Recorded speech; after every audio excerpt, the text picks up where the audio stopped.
Hello, I'm Tom Martin from the University of California, San Francisco, Helen Diller Family Comprehensive Cancer Center.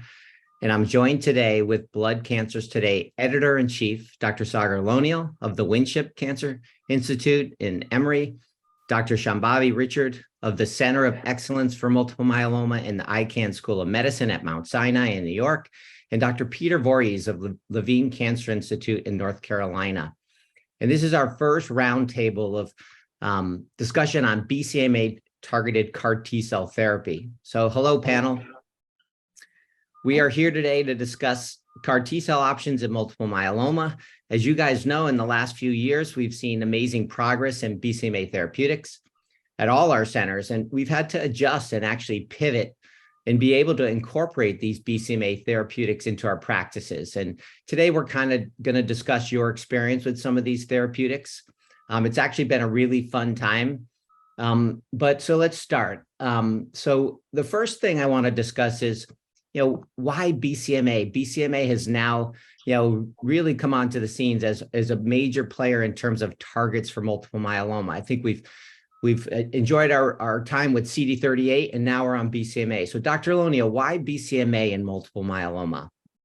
Thanks, Tom. It's great to be here with this really fun group, and I think we're going to have a great discussion. And so BCMA to me is almost the ideal target in the sense that BCMA biologically is responsible for many of the bad things malignant plasma cells like to do.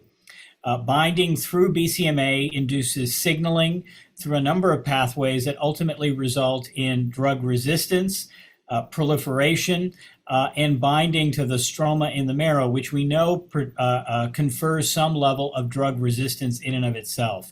So while BCMA is a good flag on the surface of a myeloma cell to target, targeting BCMA purely from a biologic perspective probably does a number of things that many of our other immunologic targets, such as SLAMF7 or CD38, biologically don't seem to be able to do. So it's almost a 2-for-1.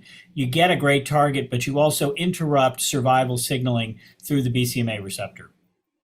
And in your experience, have you seen any on target but off tumor side effects from people getting BCMA directed therapy? Well, I think we do know, and I know we're gonna talk about this as well. Is that BCMA expression is not uniquely limited to plasma cells. It is on other B cell progenitors in the lineage. And so you do get some immunosuppression, if you will, by eliminating BCMA, depending upon how effective your drug is in earlier lines or stages of B cells. And I think much of the cytopenias that we often see after highly effective B cell directed or BCMA directed therapy likely is a local bystander effect on the normal marrow when you're coming in with a really effective T cell or T cell engager in that context.